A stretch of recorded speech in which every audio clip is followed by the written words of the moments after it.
The palace was silent. Its tall crystal towers once shined like stars, but now they were cracked, broken, and empty. Wind blew through the shattered windows, carrying the smell of smoke and ash. The great capital city outside had already fallen, and only ruins remained.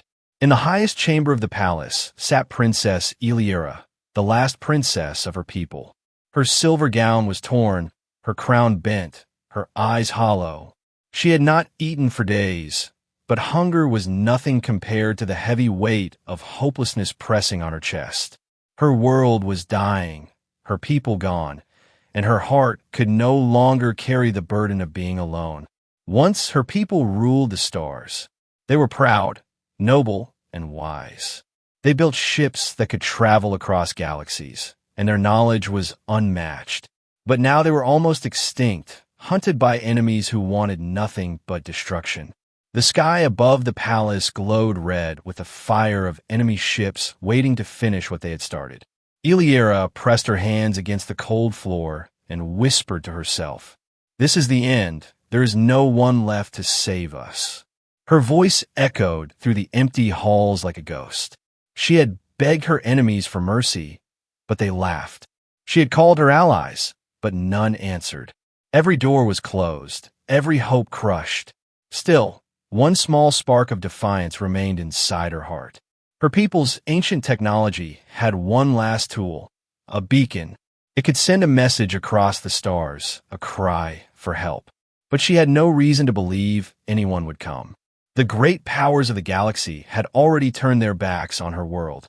Why would a stranger care? Yet, in the silence, she rose to her feet, her legs trembling. She walked across the broken hall to the control station. Her hand hovered over the beacon switch, her eyes filled with tears. "This is foolish," she whispered. "No one will come." But her heart would not allow her to stay silent. With shaking hands, she pressed the button. A blue light shot upward, rising beyond the palace dome, climbing into the dark sky, carrying her last words into the universe. The princess fell back against the wall, sliding to the floor. She buried her face in her hands. She imagined the message drifting through endless space, ignored, forgotten, lost among stars that did not care. She had given up hope, truly given up. Her tears dropped onto the stone floor, small and silent. Above her world, enemy fleets circled like vultures. They waited for her to surrender completely. But surrender meant nothing. Death was already promised. She closed her eyes and whispered, "If the stars have any kindness left, let someone hear me." Her voice was weak, almost broken, but it was the last prayer of a dying princess. Meanwhile, light years away, on a small blue planet called Earth, something stirred. The signal had traveled across the void. It entered the range of human satellites, strange and alien, yet filled with desperate emotion. Scientists at first thought it was interference, just noise. But as the data was decoded, they realized it was a voice calling for help. Princess Iliera did not know it yet, but her words had reached new ears. Not the powerful empires she once begged, not the allies who betrayed her, but humans, a young species not yet feared in the galaxy. Her fate, her world, her last hope now rested in their hands. The princess sat in the darkness, unaware. She believed no one would answer. Her body shook from weakness. Her mind drifted towards sleep. She thought of her people, her family, her home. Everything was gone, and she was the last to remember, the last princess of a dying world. But far away, humanity had heard her cry, and humanity had a habit of doing the impossible. On Earth, deep inside a quiet observatory in the mountains, the night shift was calm.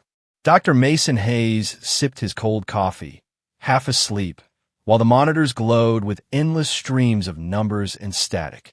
It was routine, boring, endless, and usually without surprises. But then, the screen flickered, and a new signal appeared. At first, it looked like random noise, nothing unusual. But as the computers processed the data, a pattern emerged. Dr. Hayes leaned closer, adjusting his glasses. "This can't be right," he muttered. The signal was structured, repeating, intelligent.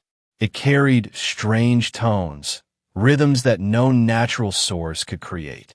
He called his assistant, and soon the entire control room was awake. The data was decoded bit by bit, and slowly, a voice appeared, faint but clear. A woman's voice, alien yet strangely beautiful. The message repeated in desperate cycles. "Please, anyone, help us before it is too late." Shock spread through the room. For decades, humans dreamed of first contact, but now it was real. The scientists checked every possibility. Could it be a hoax? Could another country fake this? Could it be a star's radio wave? But no, this was real, this was alive. And it came from far beyond the known colonies of humankind. News traveled quickly. The United Earth Council gathered in secret. Generals, politicians, scientists, and explorers filled the chamber. They replayed the alien princess's voice again and again. Some felt compassion, others fear. "This is not our problem," one general said. "We cannot risk our people for strangers." But others argued differently. "If we ignore this, what does it say about us? We are humanity. We help. We survive by standing together." While leaders debated, a small exploration crew listened quietly from the sidelines. Captain Daniel Ross of the Endeavour, a ship meant only for mapping stars, not fighting wars. He was a man who believed in choices, in courage. He listened to the princess's broken plea, and he could not ignore it. He turned to his crew and whispered, "If she has no one else, then maybe we are the only chance she has." The Endeavour launched quietly.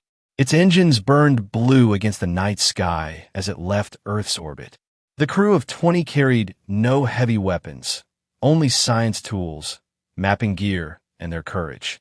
They did not know if the alien princess was even alive. They did not know what dangers waited in the dark.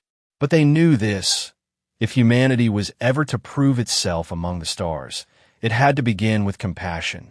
Meanwhile, on the princess's dying world, time was running out. The beacon still pulsed weakly, but her strength was fading. Iliera lay near the console, eyes half closed. Her body trembled with weakness, her lips cracked. Each breath felt heavier than the last. She believed her message was drifting in silence, unheard. Her heart whispered that no one would come.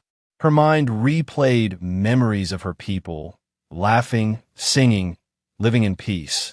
Now only ghosts. But something stirred in the sky above.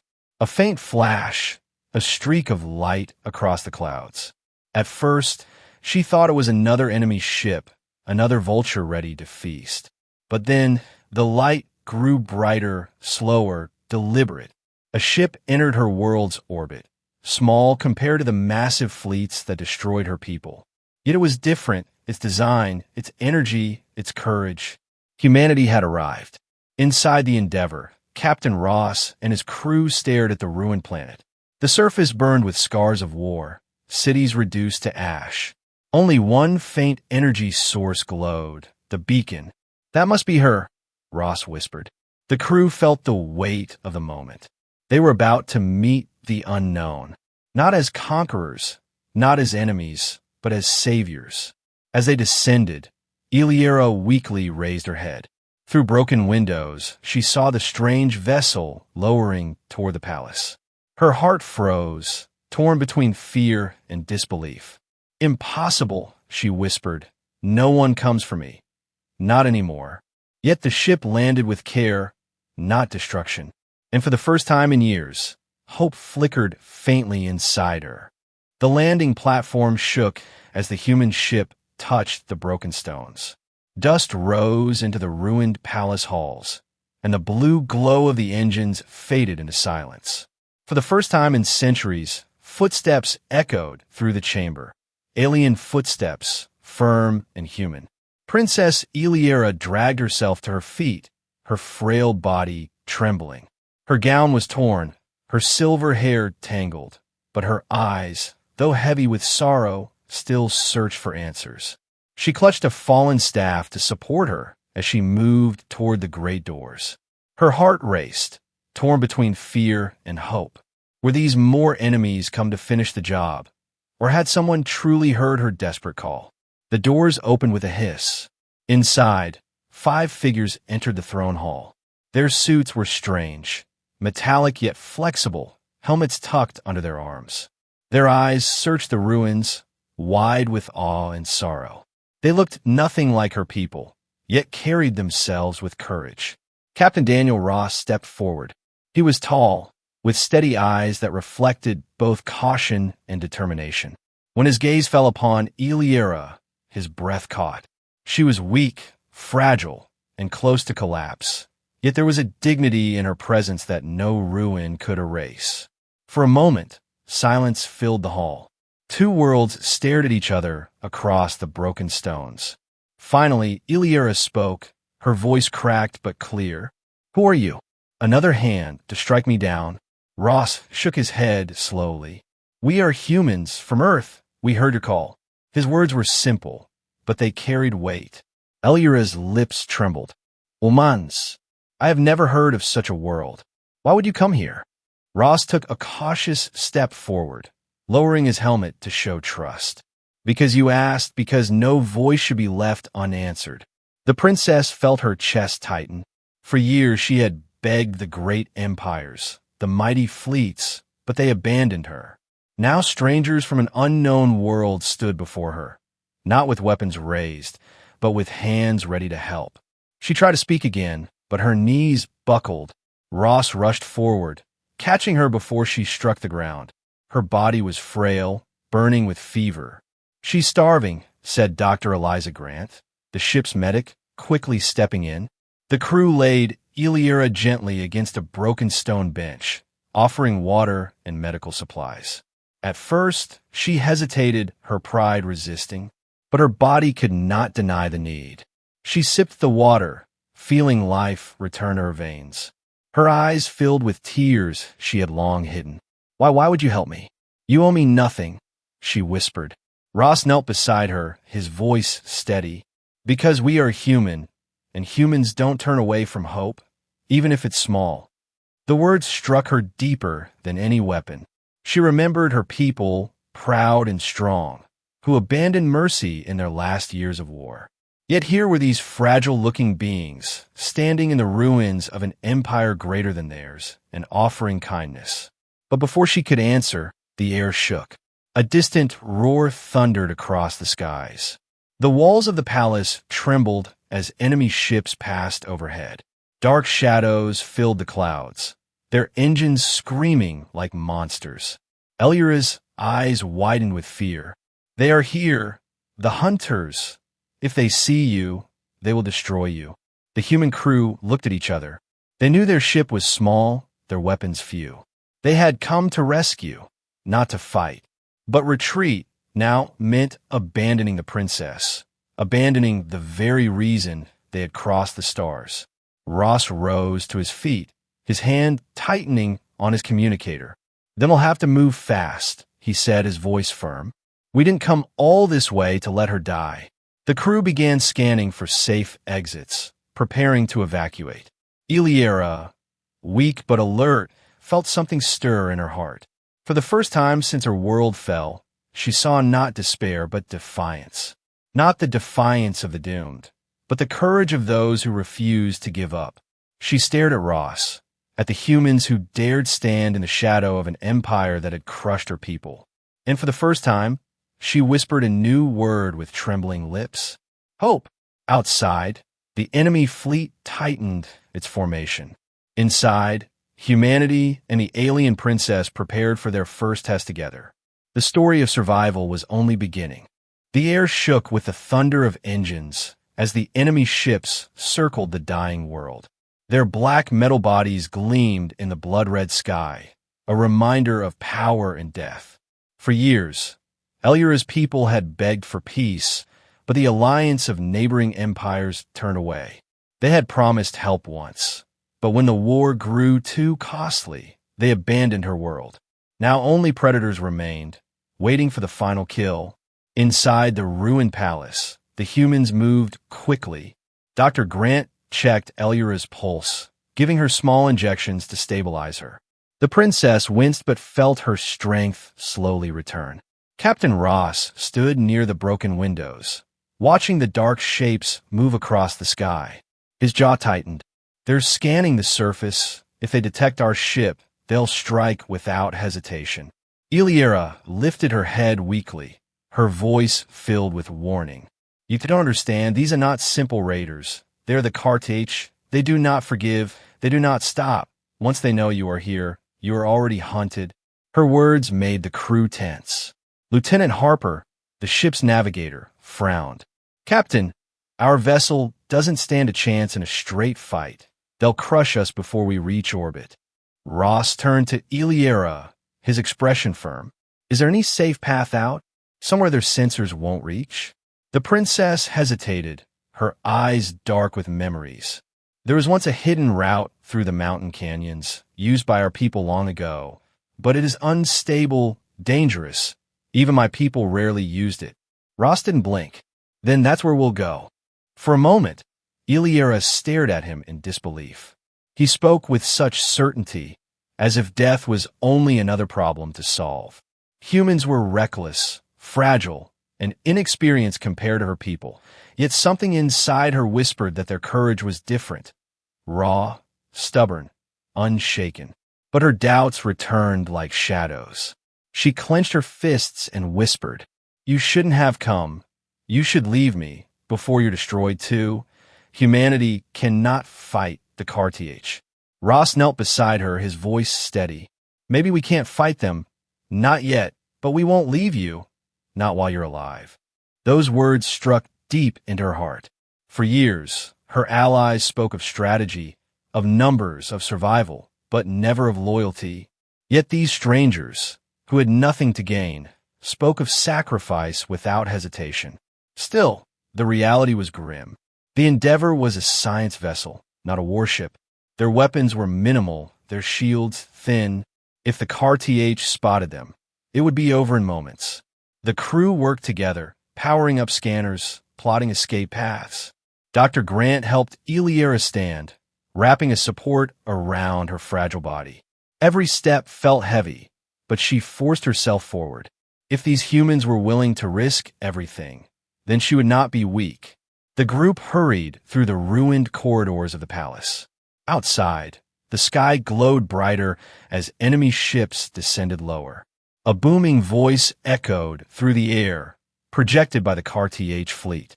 To the last survivor of the fallen empire, surrender, and we may grant you mercy. Iliera froze, trembling at the sound. She knew the lie too well. Mercy from the Cartage was death, only delayed. Ross saw her hesitation and spoke sharply. Don't listen to them. You've survived this long because you didn't give up. Don't give up now. His words snapped her back. For the first time in years, someone believed she could still fight. But as they neared the landing platform, disaster struck.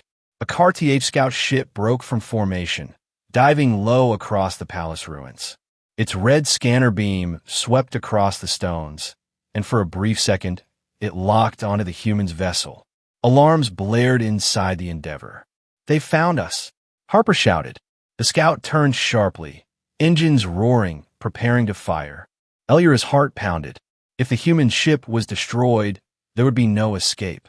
Her voice rose in desperation. There's still time. Use the canyon path now. Ross didn't hesitate.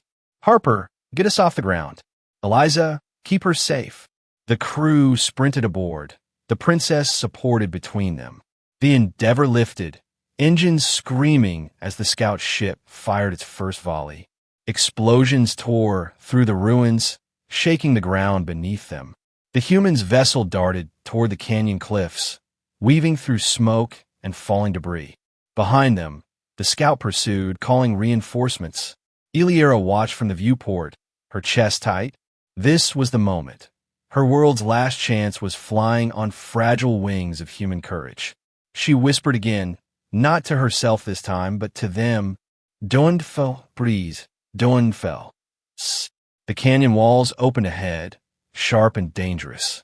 The Endeavor plunged into the shadows, with the enemy close behind. The alliance was broken, the empire was gone, and the hunters were closing in, but humanity refused to let the last princess fall.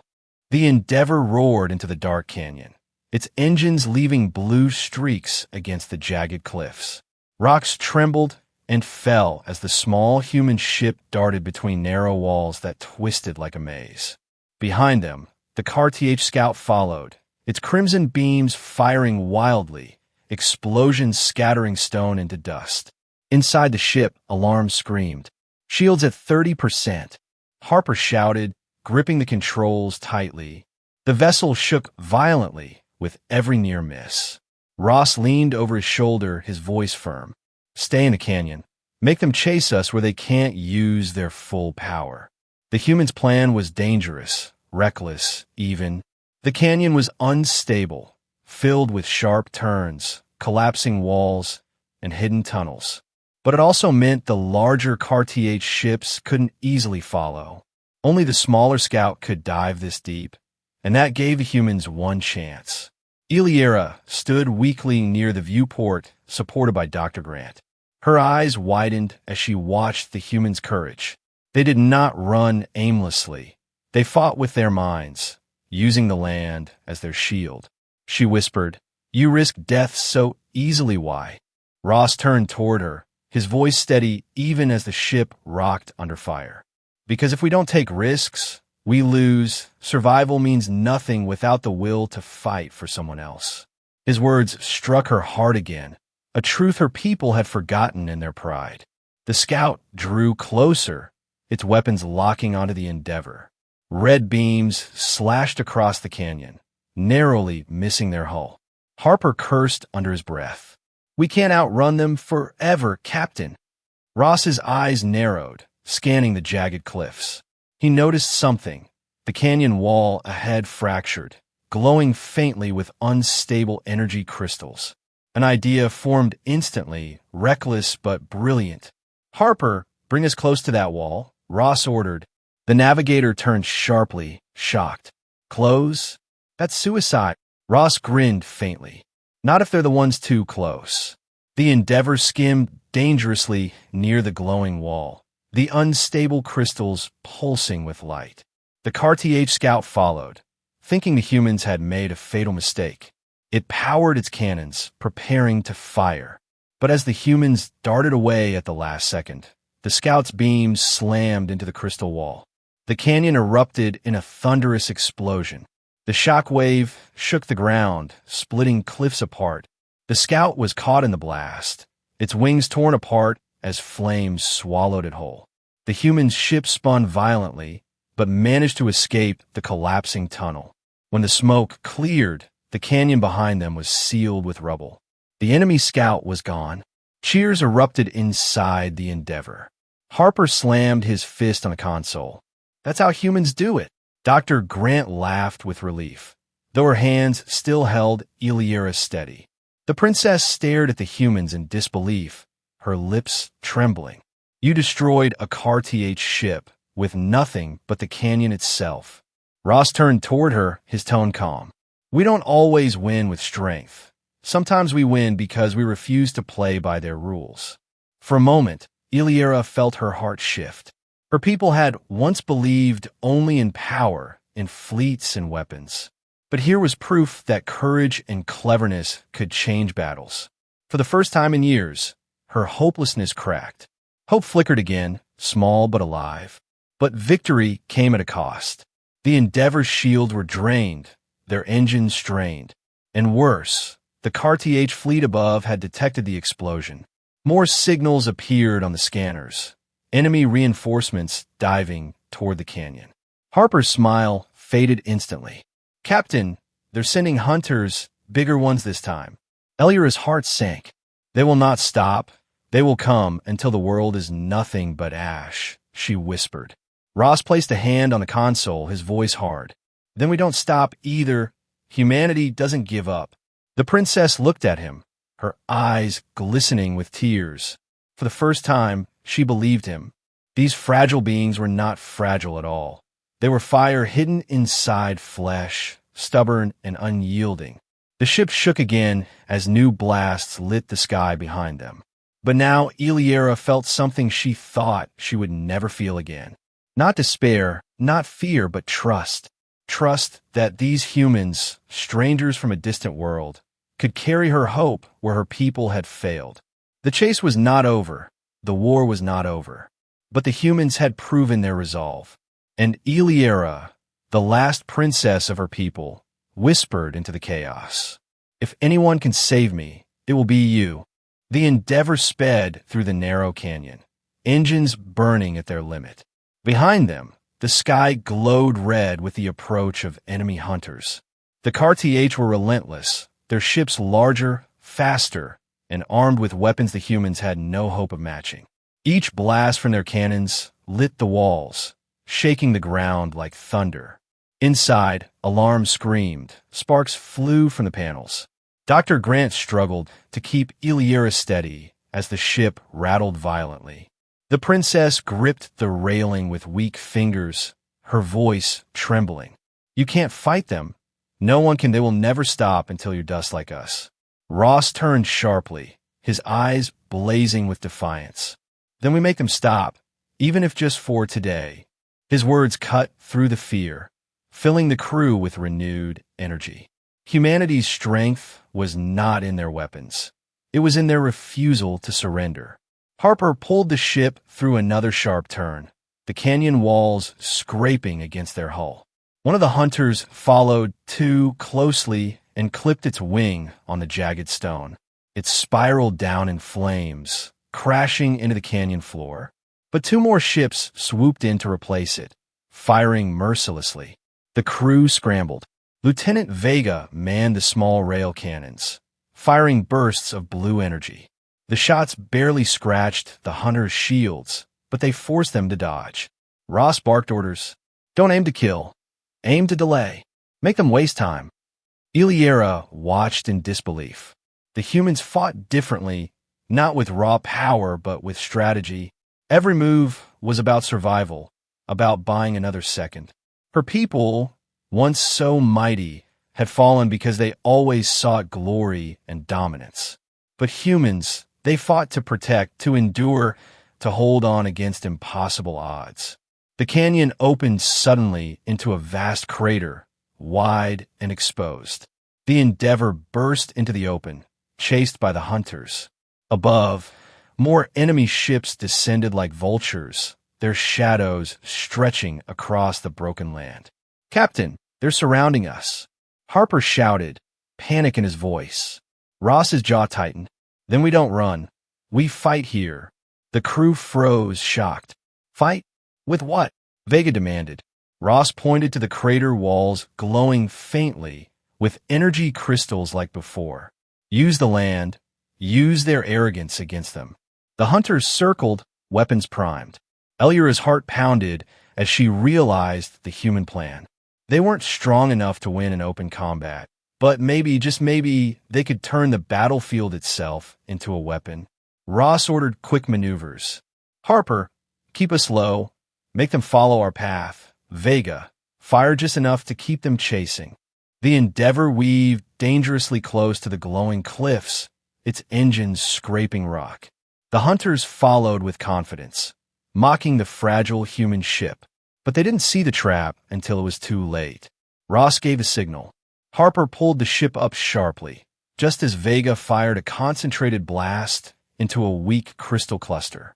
The explosion tore through the canyon crater, a chain reaction racing across the glowing walls. The entire sky lit up as fire consumed the hunters, their ships ripped apart by their own aggression. The shockwave hurled the Endeavor upward, tumbling through smoke and debris. Inside, the crew held tight as the ship spun. Panels sparked. Systems screamed in protest. But they survived. The hunters were gone, scattered ashes falling into the crater below. Silence followed for a moment, broken only by the hiss of damaged systems. Dr. Grant exhaled in relief, tears glistening in her eyes. "We were alive." Iliera stared at the humans, her lips trembling. "You destroyed them. You actually destroyed the hunters." Her people had never managed such a victory, not without fleets, not without armies. Yet these humans, with nothing but a science vessel and courage, had achieved it. Ross turned to her, his voice calm but unshaken. No enemy is unstoppable, not if you fight smart. His words carried more weight than any weapon. But their moment of triumph was short. Alarms blared again. The scanners showed new signals, an entire Carth warship descending through the atmosphere, massive and merciless. The battle was not over. It had only just begun. Elura's hope flickered, caught between fear and faith. She turned to Ross, her voice soft but desperate. If you stay, they will destroy you, all of you. Ross looked back at her, his jaw firm, his eyes burning with fire. Then we'll just have to show them what humanity is made of. The crew readied themselves, battered but unbroken. The next fight would decide everything, whether hope truly had a future. The princess clutched the railing, her heart torn between despair and belief. For the first time in her life, she prayed, not to the stars, not to her lost people, but to humanity. The shadow of the Carth warship swallowed the crater. It was enormous, a floating fortress of black steel, its cannons glowing with cruel red light. The ground shook as its engines rumbled, and the air vibrated with its power. Against it, the Endeavor looked like an insect, fragile and small. Inside the ship, fear gripped the crew. The scanners painted a hopeless picture. The enemy vessel had weapons powerful enough to turn mountains into dust. Vega's voice cracked. "Captain, one shot from that thing, and we're gone." Ross stood tall, his eyes fixed on a monstrous ship above. "Then we don't give them the chance to fire." His voice was steady, but every crew member felt the weight of what he was asking. Elura's breath trembled. She had seen warships like this before. They had torn her empire apart piece by piece. Her people had thrown fleets at them, and all had failed. Her heart whispered the same words of despair. It's over. But when she looked at Ross, she saw no surrender, only fire. "How can you stand against that?" she asked, her voice breaking. Ross turned to her. "Because we're human, and humans don't stop when someone needs us." The words struck her like lightning. Tears filled her eyes, not of sorrow, but of something new, belief. The Endeavor shot upward, weaving through falling debris as the warship's cannons opened fire. Massive blasts scorched the ground, throwing up clouds of smoke and fire. Harper gritted his teeth, pulling the ship into impossible maneuvers. "She's too big, too slow. We can outfly her." Ross leaned over the console, his mind racing. They couldn't destroy the warship with weapons, but maybe with Elura's knowledge. He turned to her. "Princess, your people fought these before. There has to be a weakness." Her eyes widened. There was a design flaw, a core chamber used to stabilize their energy hidden beneath the forward hull. No one lived long enough to use it. Ross smiled grimly. "Then we'll be the first." The humans worked together, every crew member focused. Vega prepared the rail cannons for one last strike. Harper angled the ship through deadly crossfire. Dr. Grant kept Iliera stable, feeding her strength with every passing second. The warship's cannons lit the sky, tearing the crater apart. But the Endeavor darted closer, weaving like a hawk around a giant beast. Alarms blared as their shields failed, the hull shaking under each near miss. "Captain, we won't survive another hit," Harper shouted. Ross's voice cut through the chaos. "Then we make this the last run." The Endeavor dove onto the warship, flying dangerously close to its armored belly. Iliera pointed, her weak hand trembling. "There! The chamber! Strike there!" Vega fired the rail cannons, blue energy lancing out and hammering the weak point.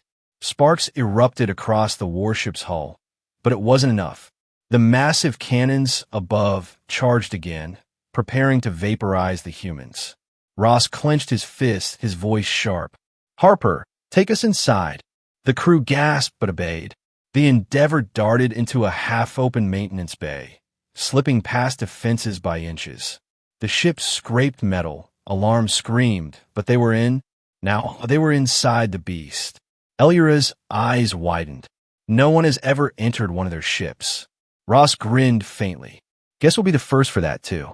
The humans worked quickly, targeting conduits and reactors from within. Explosions tore through the warship's insides, shaking it violently. The giant vessel staggered, its weapons flickering. The Cartier crew tried to respond, but the humans were ghosts, too fast, too determined. Finally, Ross gave the final order. All power to the cannons. Fire everything we have. The Endeavor unleashed a storm of energy blast straight into the core chamber. The warship screamed like a dying monster, its hull cracking, flames bursting across its surface. With a final explosion, the core overloaded. The massive vessel split apart, collapsing into fire and smoke. Silence followed, broken only by the crackle of flames in the sky.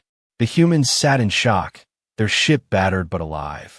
Vega whispered, We destroyed a warship." Harper laughed shakily. "No one's ever going to believe this." Iliera fell to her knees, tears streaming down her face. Her world was not saved completely, but in this moment, hope was alive again. She turned to Ross, her voice soft but strong. "My people gave up on me, but you came, you fought, you won. Why?" Ross placed a hand on her shoulder. "Because hope is never lost, not while humanity breathes." The princess closed her eyes, whispering to herself, "Hope has returned, because humanity came just in time." Above the broken world, the Endeavor rose into the stars. It carried not just survivors, but a new bond between two species. One had lost everything, the other had risked everything. Together, they proved that even in the darkest void, light could be reborn. And for the first time in years, hope flickered faintly inside her.